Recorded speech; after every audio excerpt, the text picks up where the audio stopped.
Bonjour, Wapshki Mikanakwe Dishnakas, Dodam Moose. My English name is Evelyn, and I'd like to welcome you to Kokum Smoke Signals. And I'm here at Muriel Lake Farms. Is that the right? Muriel Shores Farm. Oh, Muriel Shores Farms. Yeah. And I'm with Jake, and he's going to tell us a little bit about his gardening here and how he started. And yeah, he's just going to give us a little story. Okay, it's hard to know. It's hard to give a short version. The long version's so tempting. I know I've got a few minutes here, so I'll give, try to give a full picture. But I've been growing food since 2015.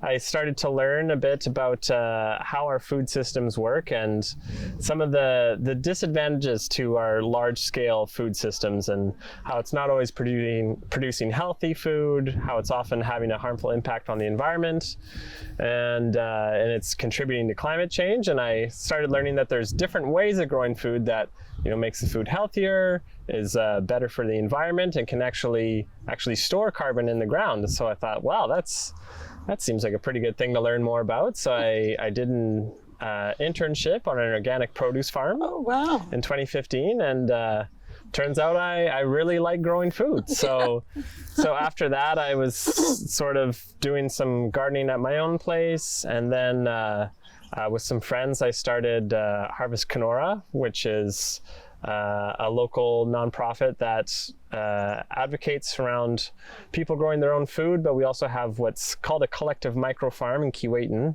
It's kind of like a community garden, but a little different. I won't go into that. It's a little smaller. Yeah, it's a little smaller than here. Yeah. And through doing that, it was like, I think I'm really ready to take this to the big scale, and to commit myself to turning a career out of it. And so I started thinking, okay, where could I do this? And around the same time, Adam and Melissa, who are the landowners here, they reached out and said, hey, there's property near ours that we'd really love someone we know to purchase, so we could kind of live in community with them. And that didn't end up going through. Someone else bought the property. But as we got together and were talking about it, we realized that we had a lot of the same goals, and that they would really love to have a market garden here on their property. So at the same time I was talking with them, they were talking with their other friends, Austin and Rachel. And sort of what came out of all that is Melissa and Austin and I partnering together to co-own this business, Muriel Shores Farm, and to farm together. And we started doing that last year, 2022. It was just all getting ready. We were trucking in loads of compost. We were harvesting trees. Yes. Compost. Yeah. What kind of compost are you using? So this is called spent mushroom compost. Oh, wow. And it's not made out of mushrooms, but it is what is left over after Loveday Farm in Winnipeg. They grow mushrooms commercially, and they grow it on compost, which is made out of straw and chicken manure for the most part. I think they put some gypsum in there or something, but so it's primarily chicken manure and straw. Then mushrooms are grown out on it. At some point it's considered spent. And so we found a guy who could haul it for us. And he brought us, I think, 12 50-yard truckloads. We had this big pile of compost here. And we rented a skid steer so we could dump it all over this field in beds. First we put down these big tarps. They're called silage tarps. So they completely block any light from going underneath. Like the ones behind us? Yeah. Yeah, exactly. Yeah. Okay. So those are really great. We do a method of growing here called no-till. Why? So there's many reasons. One is when you till, you are breaking up the soil structure. So in the soil, there's millions of little microbes, and they're all, there's earthworms that are eating other things that are eating other things that are eating other things, and they have all this like little networks. And there's mycelium, which is the roots essentially of mushrooms and fungi. So they're all under the soil and they're working together, and then you run a tiller through it and it totally disturbs their habitat. Oh, So cool. not that there isn't a time and a place for tilling, because sometimes it can be hard to get going, but this had been a meadow for a long time. And when we, looked at the soil, it's not compacted. It's good and loose still. So we just and so tilling's also a way to get rid of weeds. And, had we had a tractor with a tiller, we might have tilled it once to get started, but we didn't. So we just put the tarps down, and you just completely eliminate light, and that kills most of what's underneath. And then we brought the compost that was weed free in and put wood chips in the pathways.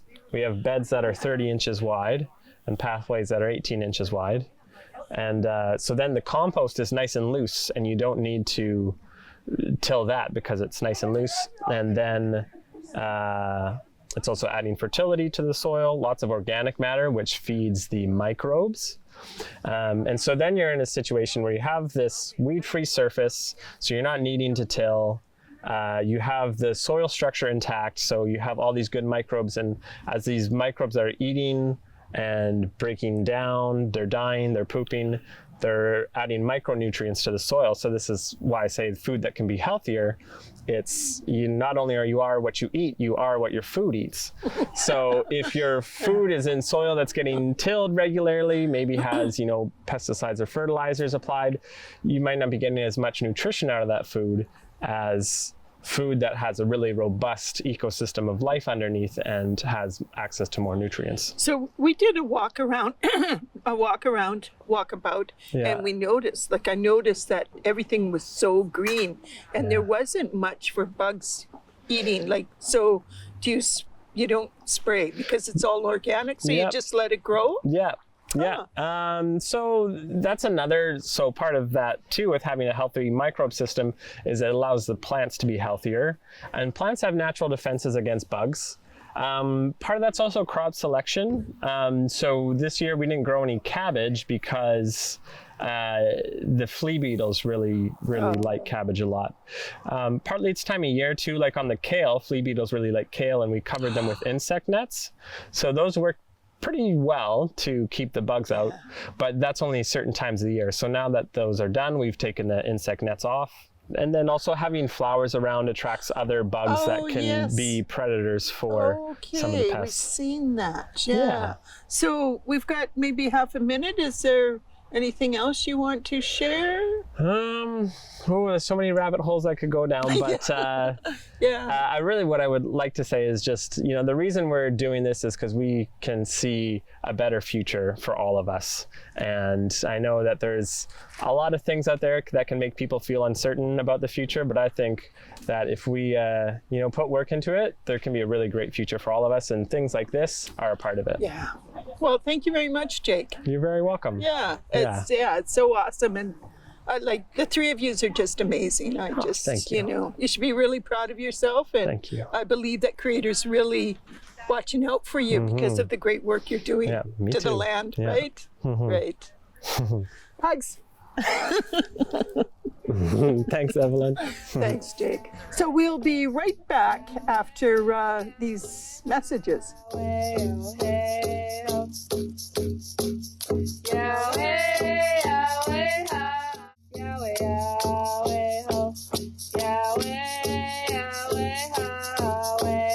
Welcome back to Kokum Smoke Signals, and I'm with Melissa. And I'm just going to ask Melissa to share about herself. She's a fellow Anishinaabe Kwe, and she's from Broken Head. And so I just want to know a little bit about yourself and how this all began. Okay. Well, I am a mother of 4 girls and have been growing food for my family for a long time. And I really, really enjoy being able to feed my family really healthy, organic, fresh, local food. And so I've been very passionate about that. And I also find that it's just really good for my mental health and for my spirit to be working outside and using my hands and growing things. So that makes me really happy. And then when Jake and Austin approached me, and they were kind of looking for an opportunity to expand what they were doing, I was really excited about that because I had the land to do that. We have 16 acres of property out here. And a lot of it was just meadow. So does it go right to the lake? Okay. Yeah. Nice. And yeah, so we had the space, and after like many conversations and getting to know each other better and hearing each other's, ideas and plans, it really came together that we were going to work well as a team and that we had the same kind of vision for what we wanted the farm to be. Yeah. And you couldn't ask for two better guys. I know. mean, like, they're so gregarious, right? Yes. Yeah. So I noticed too, so some of the things that I notice is like the little black irrigation. Yeah. So can you tell us a little bit about that? How it's hooked up? It's lake water, right? It's lake water. Yeah. So you have a pump and okay. Yeah. So we put a water line in down at the lake, and we're bringing up water. And we have drip lines. So we have a central line that comes into the garden, and then each kind of plot has its own, can be turned on or off. With the drip lines. So we don't have them on timers yet, but that's in the future plans. But right now we just kind of decide which plots need water for how long. And we have a unlimited fresh water source which is really wonderful because we had like such a dry spring this year, and that was fine because we're able to water our crops as we need. Wow, this is amazing. Like I just can't believe, like, it's this is my first time out here, and how beautiful it is, right? Thank you. Wow. And you missed all the flowers because the frost has come and gone already, but yeah, the flowers were really a beautiful addition to the farm too. Oh yeah, well, we're thinking of doing something for the springtime, watching you harvest. But I see the purple flowers over there. Is that salvia? It's a kind of sage. Oh. Yeah, clary sage. Oh, it's nice. Yeah. Yeah, you got a few flowers left. Mm-hmm. Yeah. Mm-hmm. So, what about the kids? Are you teaching the kids to garden? Yeah. Oh, good. Yeah. My 19-year-old daughter has loved working up here with us, so volunteers her time to come and pick and plant, and and then my youngest is just in love with the flowers. Yeah. So she comes and helps to plant and pick and make bouquets, and so that's been really fun. Wow. And we just really like teaching kids about what we're doing here too, and the benefits. So we've had several school groups and daycare groups come out over the summer, and that's great. Yeah, that's really great. Yeah, the school in Wash Bay has brought their group out, and that was really fun because they were really interested in what we were doing and helped to harvest squash and pumpkins, and they were So I noticed, so just to let our viewers know that when you go into the grocery stores, you'll find this little label on your products, your vegetables, and there's a 4, it's usually 4 or a 9. So don't buy the 4s, buy the 9s, right? And I would say this is all a 9, right? Because it's all organic, right? Yeah, and and the taste is so much different. Like I bought your kale, your tomatoes, like everything, and you can really taste the food, right? Yeah. So, anything else you'd like to share with us?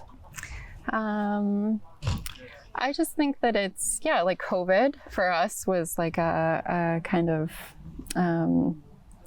what's the right word? Kind of like helped to instigate this as well, right? Like the food security and seeing disruptions in supply chains and grocery stores having difficulty getting food in, and being way up here in the north, pretty much everything is being shipped into us, right? So having some local sources of berries and vegetables, and we're hoping to get into honey one day, and I just think that it's wonderful to have food security. I noticed too that you have a little stand there, and you have you're at the farmers market too. Usually close to in the corner, close to the water. Close to the pavilion. Pavilion, yes. Yeah. And so, Yeah, so you'll find them there in the summertime. So I noticed that you have a lot of leftovers, like your zucchinis are huge. Yeah. Like, what are you gonna make, chocolate cakes all winter or what? We've been using a lot, like the stuff that we can't sell for ourselves, but also we're making compost. Oh, Yeah. okay, So great. yeah. So all of the leftover like greens and the tops of the plants and things will go to our compost pile, and then we have like organic compost to put back onto our beds next year. That's amazing. Yeah. I want to thank you very much for allowing us to join in your beautiful garden in your land, and it's just amazing what you guys are doing. Thank you so You much, should be Evelyn. really proud of yourself. Yeah, Very we're proud. pretty proud of this place. Yeah, for sure. Yeah, it's amazing. Thank you and so it's, much. It's so encouraging for other people to grow their stuff. Like I have a little garden, and it's got to be about maybe 6 feet by 3 feet, and I had Okay. tomatoes and And it's kale. so much fun, isn't Oh, it? I could go there and pick off my salads, right? It was amazing. Yeah. Yeah, it's Yeah. satisfying. Very satisfying. Yeah. Yeah. So awesome. I thank you again for allowing us to interview you. And we will be right back.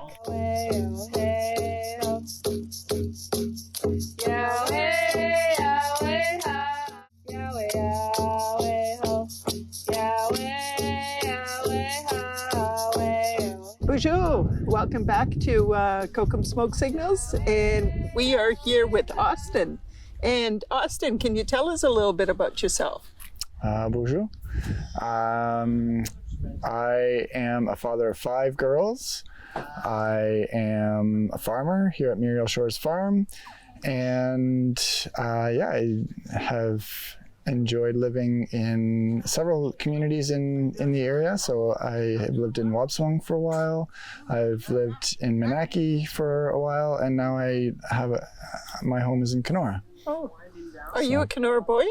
No, I grew up northeast of Toronto in a small community called Uxbridge. Oh, wow. So do you have any farming experience, or is this just your first time learning about it? I grew up around agriculture, not directly involved, but in a farming community in southern Ontario. And my wife and I have been involved in a community garden in Wabswang, and also have gardened on our own for a number of years. So tell us a little bit about the seeds. I noticed like where you get your seeds from. Jake was telling us off record, but he was telling us that the garlic, right? You know how he replanted the garlic, and I says, "Oh, do you put the whole clove in there, or the whole thing of garlic?" And he goes, "No, Abby." He says, "You just put one clove in, right? And then it becomes a bigger thing." So that's how much I know about farming, right? But so can you share a little bit about your seeds and where you get them from? Yeah, so we source our seeds from several different places. Depending on what we're getting, different seed companies specialize in different things. Most of our seed sourcing is in Canada, with one exception for lettuce. We get a lot of our lettuce from a place called Johnny's Selected Seeds in the States. Everything else comes from William Dom, T&T, and West Coast Seeds. And most of what you see here in our fields, we have bought seed for, but because it's our first year, we will save some seeds this year. But we've also found that it's more economical for us to buy seed than to have to save it and do the labor involved in that when there's other people who are doing a good job of it. So So like for instance, how would you get a seed from a beet, right? Yeah, so beets are one that we would buy seeds because You can't just cut off the bottom and Right, plant exactly. it, right? Yeah. So we're buying seed for there are some things like carrots and a few other vegetables that are biennial, so you'd have to leave them in the ground for 2 years just to get seeds. They don't produce seed until the second year, so things like that where it's just not economical for us to, it uses too much bed space and so on to wait for seed on those things. So yeah, if it's easy to get it and save the seed, then we'll do it. But for the most part, we're buying seed in from reputable companies. So overall picture, how do you feel about what you've accomplished here? amazing. Yeah. It's, you know, when we first sat down and started sort of mapping this out, you know, it was just kind of this dream, this idea in our heads. So it's amazing to see it coming to life, and the community support has been awesome beyond what we, you know, beyond what we even had hoped for. We knew that, you know, there was a need and a desire in the community, but the response has really been fantastic for what we're doing. And so, yeah, it feels great to be able to serve the community in this way, to begin to establish a local food economy that makes our community more resilient, you know, helps our community's health, and so on. So you have your own market here. We do. Do you want to tell yeah, us? so Fridays here on the farm, we're open from 2 till 6, and we set up all our produce out on tables here and welcome people to come visit us. We've had You Pick flour this fall, which has been really popular and a great way for people to come out and experience the farm, get some produce, get some flowers for their table, and so on. We just welcome people to come see what we're growing, see how we're growing it, ask questions, experience the farm, and pick up their vegetables. So that's been something we've been excited about right from the beginning. That, you know, we really wanted to have this space open to people to come out and see what we're doing. And just, I mean, it's accountability for us too. Like, you know, we're not hiding anything. We're growing for our community, and people are welcome to come out and see what we're doing. So, yeah. So for the viewers, maybe you could tell them where you're located. Yeah, we're at 35 Muriel Lake Road, which is the corner property of Highway 596, the Menaki Highway, and Muriel Lake Road. So if you're coming out to see us, turn right on Muriel Lake Road if you're coming from Kenora, and then we're the first driveway on the right. And you're just open Fridays? We're open Fridays from 2 till 6 for the market, yeah. Okay. And then you have the market in town? We do, yeah. Yep. So we're at the Madiowski Farmers Market on Wednesdays, and yeah, that's been a great way to engage with the community, and see a lot of people, and so we've been really pleased to be there this year. Yeah, it's just fabulous. Like, I mean, there's so much more that we could probably talk about. Like, it's just beautiful, and the connection that you have with Jake and Melissa. You know, it's a really good collaboration, right? Yeah, we've got a good team dynamic. We work well together, so there's a lot of enjoyment in working together. Yeah. Good. Is there anything else you'd like to share? I think the bees. Sorry. Oh, you want to talk about bees? Yeah, just quick. Sure. We got about 2 minutes left. Yeah. Our bees are not our own. So we've connected with another local beekeeper who has set up for us his beehive, and it's been great to have the bees on the property pollinating our produce, visiting our flowers. It's fun to kind of get into the vegetables and hear the buzz of the bees going around, and that just supplements what we have, like the native pollinators as well. So yeah, it's been a fun project. So I bet there's lots of deers and bears that want to come around and munch out. Yeah, the deer are always around. We haven't seen many bears. Oh yeah.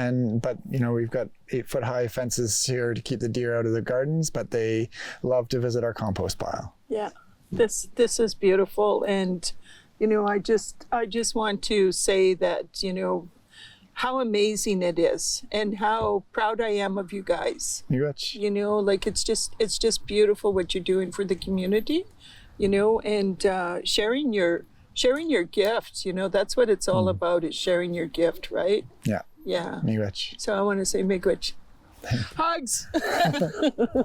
Thanks, Austin. Thank you. Miigwech for watching our Garden and Grow with Jake, Austin, and Melissa. Amazing people. Come on out. And how long are you open till? When's your last day? So as long as we have produce, but we will likely be here till the end of October. Okay. Yeah. So come on out.